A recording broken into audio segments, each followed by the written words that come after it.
Okay, so we are now just past Parshas Shalach, and we're continuing our series of shiurim on the concept of the sixth millennium, the last day of mankind's history, and all of the events that surround that. And as we have taught, according to Vilna Gaon, according to the Zohar, the Torah actually contains within it all the information of history. Every person, every being, every bria, every plant finds its root source in the Torah's energy. Now I want to explain that point a little bit more now, and I want to also bring into that the idea that the story of the Meraglim is therefore not a story of history, but it's a story of our ongoing challenge. In other words, since the Torah is the continuous source of life and energy for all things, and particularly for Klal Yisrael, that means that there's an ongoing issue of Meraglim. It's part of our daily life, not just one thing, a parsha that we read once a year about some ancient episode with people with funny names, like Gadi Ben Susi, and although somebody named the child Netanel. Yeah, Netanel. Yeah, which is very Paltiel, that's true. So let's understand. The question about Shalach is a very simple one. The Ramban in his introduction to the Parsha clearly defends the Meraglim and says he does no idea why they should be criticized. They were given an assignment and they carried it out, and they were honest and they were truthful, at least until the end.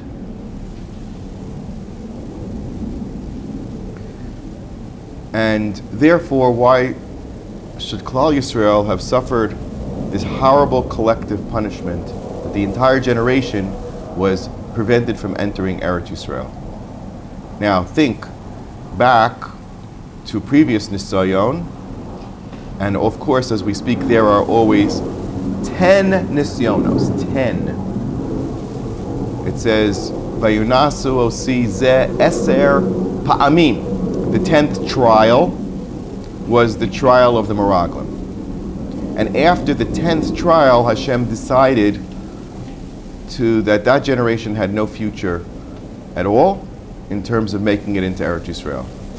So question number one is, what was so terrible about the Aveira? Was it worse than one of the other of the 10 trials, i.e. the Chet HaEgel? Chet HaEgel is Avodah Zarah. Avodah Zarah is one of the major 3 Aveirot on which a Jew is obligated to offer their life al Kiddush Hashem. Right? That's pretty bad. To come and say that it's difficult to conquer Eretz Yisrael, why is that on the same par as even Chet HaEgel? And in Chet HaEgel, Moshe Rabbeinu invoked the Yud Gimel Midos HaRachamim, and it worked to save the generation. Here, he also invokes the Yud Gimel Midot HaRachamim, and it fails to save the generation, only the next generation. As it says, Salachti Kidva Recha. What is Kidva Recha? You are all Yisrael.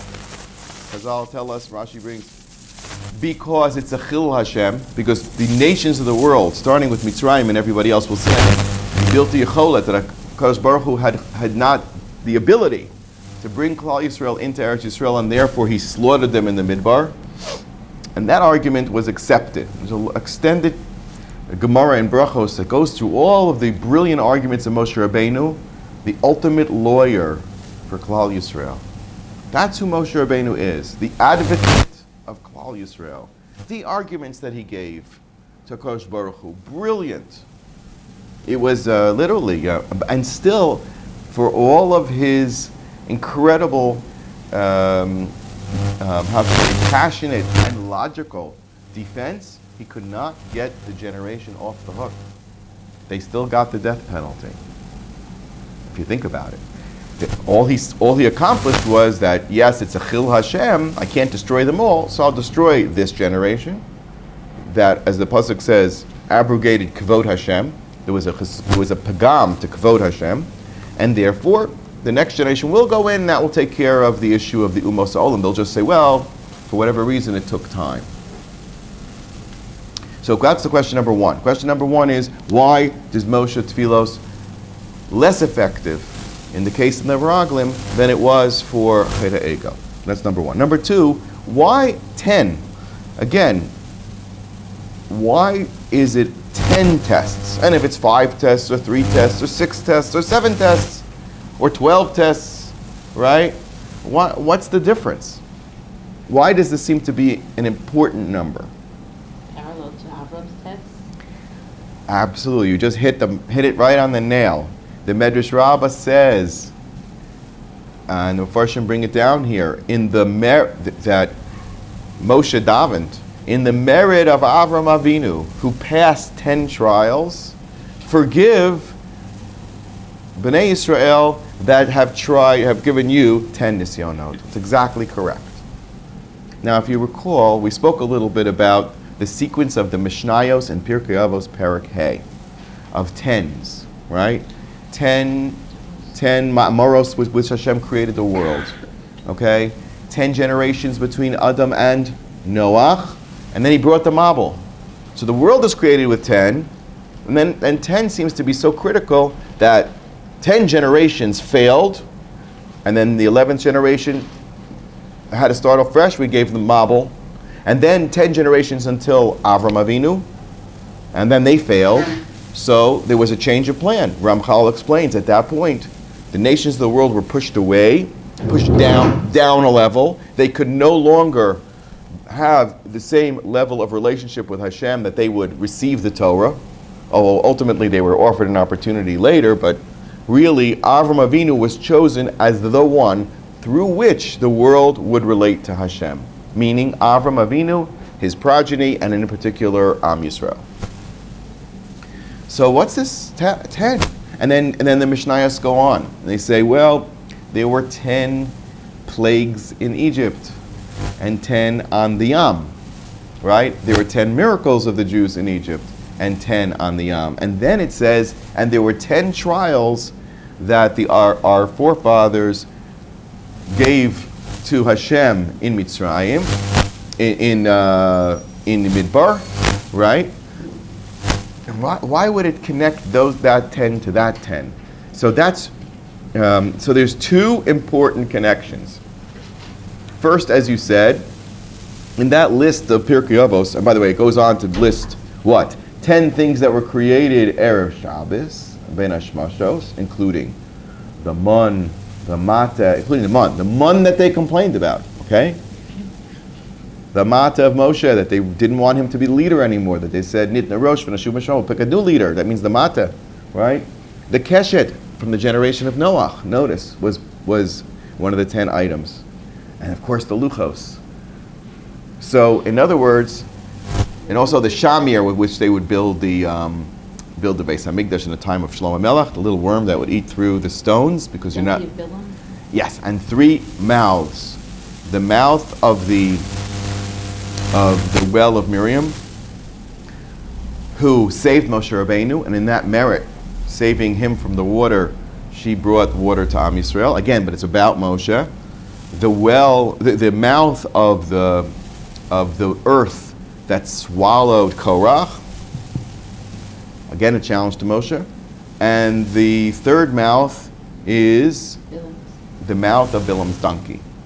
And Bilam being the anti-Moshe, Moshe Rabbeinu, right, was the greatest Navi. So Bilam was the greatest, how shall I say, Gentile Navi in terms of his ability to converse with Hashem, although he comes from the side of Tuma. So he's the ultimate anti-Moshe, which is a hard thing to understand a little bit, but the fact that the donkey opened its mouth, I've heard one of my Rosh Yeshivas, Rabbi Yochanan Zweig, said, was to show Bilam a picture of himself. A talking donkey. That's who you are, Bilam, a talking donkey. You think you're on such a level. You're not. Right? You might as well be an animal that talks. You're not even human. You're on a very low level. And a chamor speaks about chomrius, or materialism. And we speak about how Bilam had the three qualities of seeking materialism. Ayin Ra, he looked badly at others because he wanted to have the kavod all to himself, right? Nefesh, Ruach Gavoa, was very arrogant. And then Nefesh Shefela, he was steeped in taivos. We won't even go there, exactly how low his taivos went. But we know that he was the one who encouraged Balak to send the women of Midian to cause Bnei Israel to sin. And that cost us 24,000 members of the tribe of Shimon because of Znus. So he had all the negative traits. Moshe Rabbeinu in the Mishnah in Pirkei Avos, that same parak, fifth parak, is considered the opposite. Excuse me, Avram Avinu is considered the opposite. Ayin Tova, Ruach, Nemucha, humble, and Nefesh Shefela, not desirous of all physical things. Okay. So let's review. We have a mystery of 10 having to do with Meraglim, and it seems that even the 10 items that were created Bein Hashmashos somehow reflect the 10 tests also. So not only what you said, which is very accurate, that the 10 trials of Moshe Rabbeinu, which is listed at the beginning of Parak A, relate to the idea of the 10 trials in the Midbar, which is both brought there, but somehow even the 10 that were created Erev Shabbos also are all kind of challenges to the leadership of Moshe. Korach, Bilam, the Man, what they complained about, the Mata, which was despite the miracles, they didn't listen. It says in our parsha, in this last week's parsha, all the otos, all the signs that they did, it wasn't enough to convince them to follow Hashem, and they sinned these 10 times. This being the 10th time. So that's our second question. First question is, why did the prayers of Moshe for this generation fail?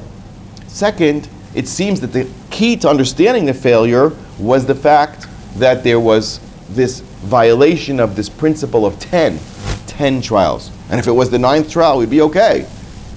Or the 8th, but the fact that it was the 10th trial, that was the humdinger, as they say. Okay. Now, something more I want, so in order to answer this, let's go one step deeper.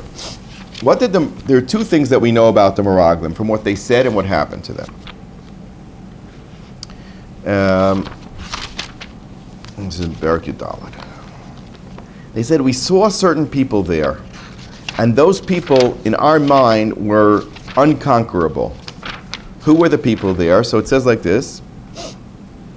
They come back, and they saw Sheishai v'talmei yelidei ha'anak. So one thing that it says here, and mark this down because this is very important, they saw anakim, these giants. And then they saw Nachal Eshkol, and they brought these giant, massive grapes. And I never liked the fact that the Ministry of Tourism used that as their symbol. Like, what are you trying to tell me here? Okay. Don't come. It took 2 people to carry them. Umina rimonim, umina teinim, and the rimonim were so big it took a whole person to carry it. It's like a giant watermelon, and even the teinim were like that. Rimon is a pomegranate. Pomegranate. There was a giant rimon and a giant fig. And they come, having seen all this, basically seeing giant things, giants, giant people, giant fruit, right? And that was, sorry? That's going to be next. He says, that's why they say it's Eretz Ochel Shvera. 1 second. So he says, V'gam yelidei ha'anak re'inu sham. So they report that Anakim were there, Anakim. Then who else do they say was there? Amalek. And then they say that they saw the Canaanim. The Canaanim, including Chiti, Yevusi, Amori, okay, all those. and that's was included in who they saw. And then they say it's in Eretz Yocheles Yoshveha, which means that everybody there is Anshe Midot, right? And it also says that they saw Miyeter HaRefaim, right? Yeter HaRefaim, they were the ones that were left over from the generation of Refaim, correct? Hold on. Very important. What is that? The Anakim were associated with the Refaim. Refaim, again, these massive giants that were neither men nor angels. They were something in between. They weren't quite human. They were superhuman. What's that? No, because the Medrash tells us that these Nephilim, Anakim, Refaim, whatever you want to call them, had names. One of them was Azza, one of them was Uzzah, and they were fallen angels. The concept of a fallen angel is a Jewish concept, is a Midrashic concept. And they came and they commandeered the world for themselves. They took the women that they wanted, they had children, and they were not, they were something in between man and God. Now you can understand why ancient man had this idea that there's something in between, because there really is something in between. We have this concept of angels that were rejected from heaven. Midrashim give them names, and they came and caused all sorts of problems. And the reason why they were rejected from Shemayim is because they were against Moshe Rabbeinu. They were against the giving of the Torah to Am Yisrael. So they got the boot from the heavenly court and came down here to stir up all sorts of trouble for the same Moshe Rabbeinu, including one Og Melech HaBasham. He was one of them? Yep. I thought he came. Oh no, Og Melech HaBasham was one of them. And he survived even the flood. See, that generation goes all the way back to the early Parshios and Bereshis. But now here's the thing, on a deeper level. You ready? The Zohar tells us the names of the 5 categories of Erev Rav, which are the remainder of the klipos, the forces that oppose good, the forces that will not allow the name of Hashem, the kavod of Hashem, to spread in the world. Because what's the purpose of creation? That the kavod Hashem should spread to the world. But Hashem doesn't want to come into this world by force, except sometimes he has to, just to make sure that we don't completely, forget. He wants us to reveal him. Hashem stands behind the curtain of the klipot and says, who's going to find me? It's like they have a story about Reb Nachman of Breslov when he was a child. Someone found him crying bitterly and says, what happened to you? He goes, I played hide and seek and nobody came to look for me. That's the predicament of the Ribono Shel Olam. He wants us to reveal him in the world, so we get the credit.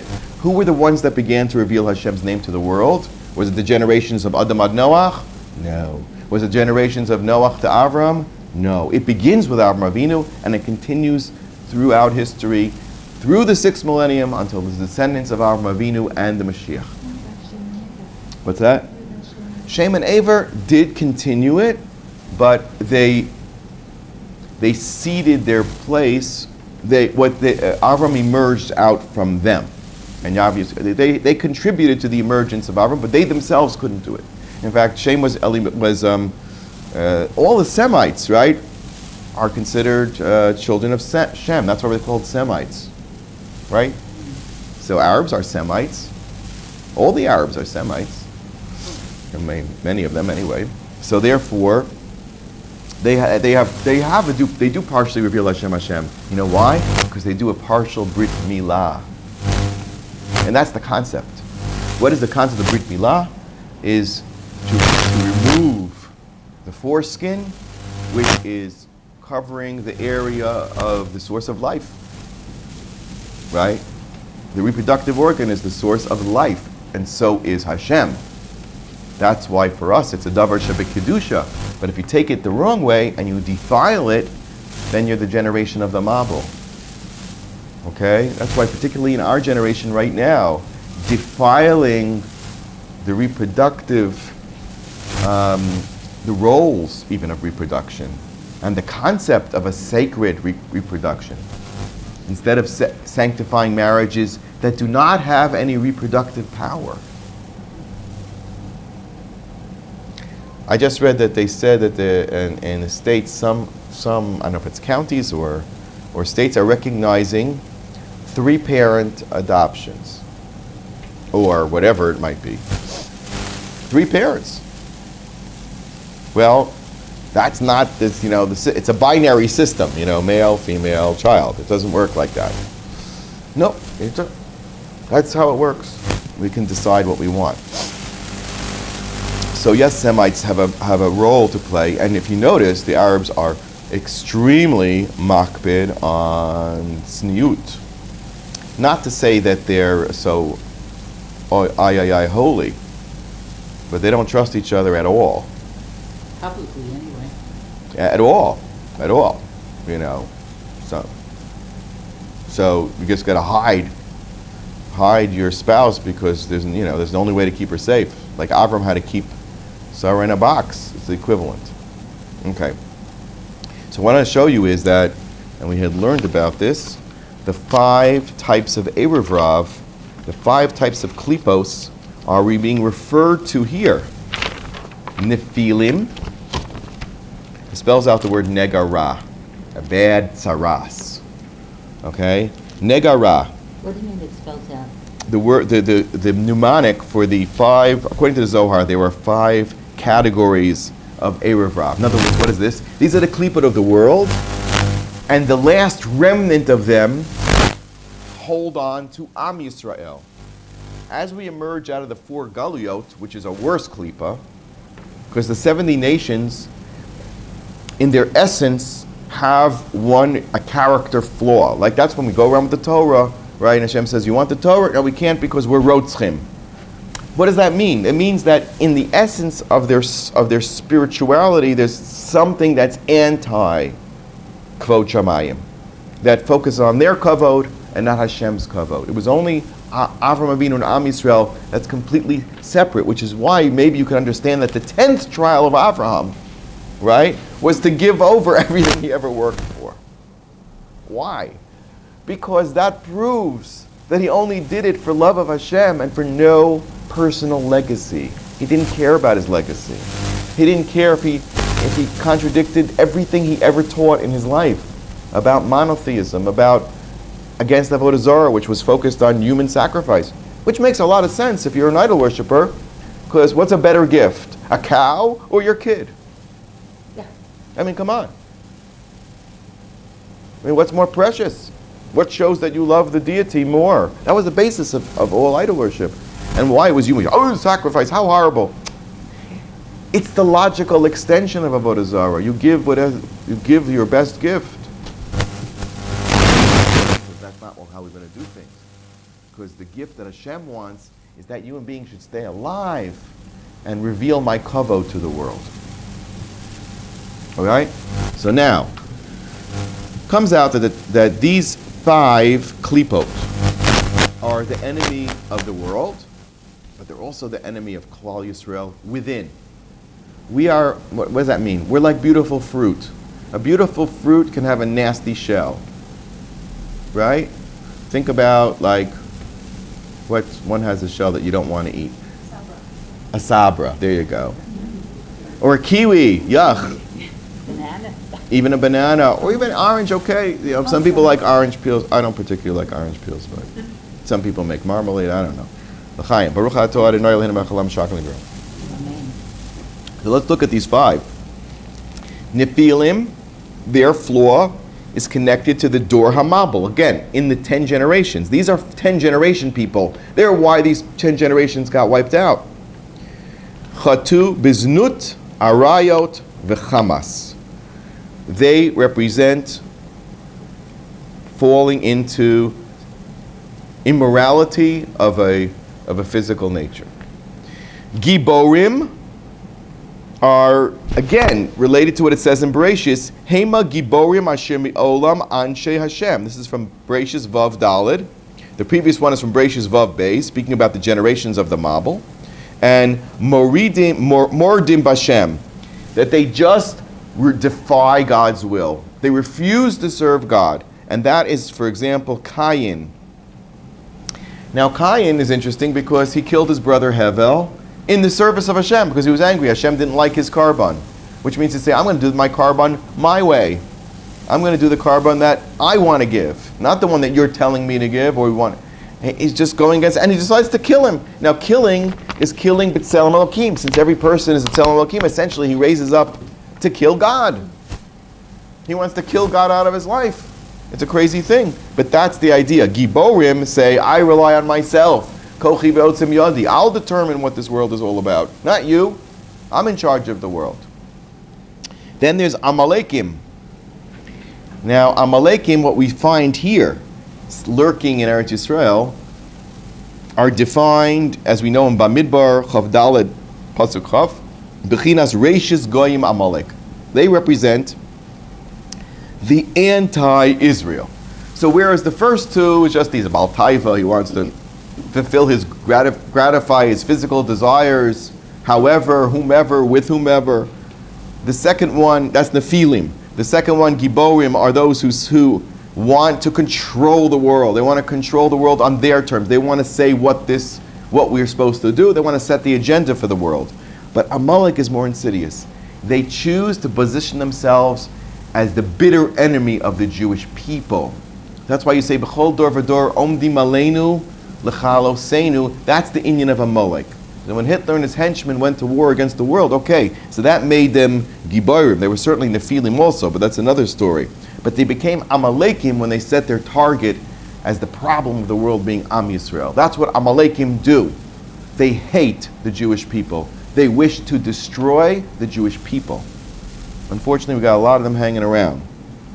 And they find their origins, according to the Zohar, in the generation of Dor HaFlaga. Remember, there was the Dor HaMabul, and then after the Mabul, we still had 10 generations that were problematic, and in those 10 generations, the biggest problem was Nimrod, right? Now, Nimrod built the Tower of Babel to unite the world against Hashem, but not only that, who did he try to kill?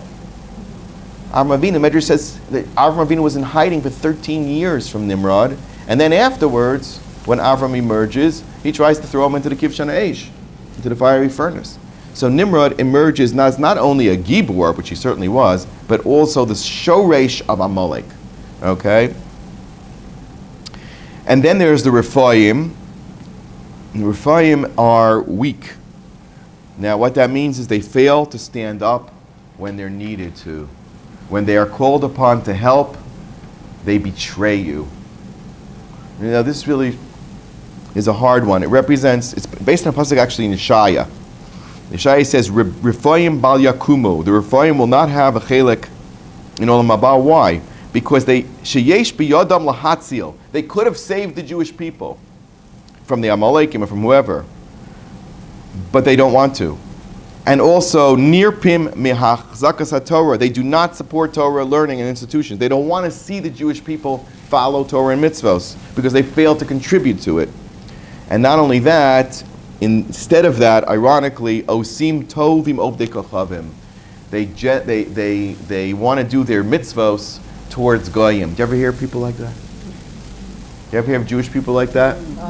They want to shower their money. Who I just heard about? Oh yeah. I don't think he was Jewish, but I'm not sure. But there was the fellow who founded, probably not, but we got him here in Israel, that's the problem. His name is Ray Kroc, who was the founder of McDonald's. Yeah. They never had children, but he had a wife, and he made literally billions of dollars. You know, like they say, billions served. Thank God they have kosher. They have a kosher one in Beit Shemesh. Kosher, but it's kosher officially. So, he left his wife billions of dollars. What did she do with it? She gave it to NPR, National Public Radio, which basically spends this time knocking Israel and Jewish people. I said, for that we need, you know what I'm saying? You have $1 billion. You have to give it to them? That's the idea. What's that? And George Soros. I mean, that's, yeah. we spoke about saras. That's why negara means saras. What about the Queen of Meme? That's all that money for a dog. That's another problem. But nega tsaras is literally, tsaras is the antithesis of tov, and nega tsaras is connected to lashon hara, and to the Nachash, who originated lashon hara. And of course, that's what the Meraglim were accused of. Motzim dibas haaretz ra. So lashon hara. So it permeates the story a little bit behind the scenes, a little beneath the surface, but not so much beneath the surface. They spoke lashon hara. That's the concept of negara, because negayim come from lashon hara, that we know. And what do they say they see in Eretz Yisrael? They see all these klipos. They see Amalek. They see the Nephilim. They see the Anakim. What does that mean?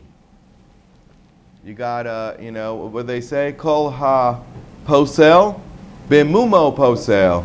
If you're going to call somebody out as you're this and this, it's usually because they have those qualities themselves. So what they were revealing was that they had not graduated from the negara. They were still affected by the inner Amalek. That's why they see Amalek all over the place. They're affected by the inner Canaanim. Now the Canaanim is important here, because that leads us back to the issue of 10. How are we doing time-wise? Okay. This is the fifth one you're saying? The fifth one is Anakim. Anakim, which is Mizalzalim b'talmidei chachamim b'tomdei Torah. See, whereas Amalekim hate all Jews, Anakim, which they saw, they literally reported twice in the story, are those who hate Talmidei Chachamim and Lomdei Torah. In this case, because it's based on a pasuk in Mishlei, it says, and it's quoted in Pirkei Avos as well, by the way, in the last parak, in Parak Vav, Anakim legargarosecha is Mishlei Aleph Parak Tes. It's just quoted in Pirkei Avos, Parak Vav, and it's descriptions of the wonderful, of the Torah itself, of praising Torah, and it says, Refayim yachshavu af heim ka'anokim. That's a pasuk in Dvarim. Sheshkulim l'Refayim chatosehem uba'onsham. Refayim, who are the ones that refuse to support Torah, refuse to help Am Yisrael in a crisis, and instead use their resources to help Goyim. Anakim and Refayim share the same fate, because Anakim is a subset of Refayim in the sense that they refuse to support Torah not only with their resources, but they go against the authority of Chachamim. They literally rebel against the authority, like Moshe Rabbeinu. Like going against Moshe Rabbeinu. Nitna Rosh v'neshuva Mitzrayim. How dare they suggest to people, somebody better than Moshe? Everything Moshe did for you? And he feeds you every day with man. And he gives you all these things, and you still don't want him? That's an unusual sort of klipa. That's called zilzul, Talmidei Chachamim B'Lomdei Torah. That puts you in a special category. Okay. Where do you get the word Rephaim? Rephaim comes from a pasuk in Yeshaya. Chavdalad Beis. Rephaim Bal Yakumo. How do you spell Rephaim? It's like Rofei? it's like the street over here. I don't like to say that, but I live right near it. Rephaim Reish Pei Aleph Yud Mem. And the root is Rofei, no? The Rapos. Soft Oh, instead of strong. They refuse to be chazak. They allow Torah to be weak. They let it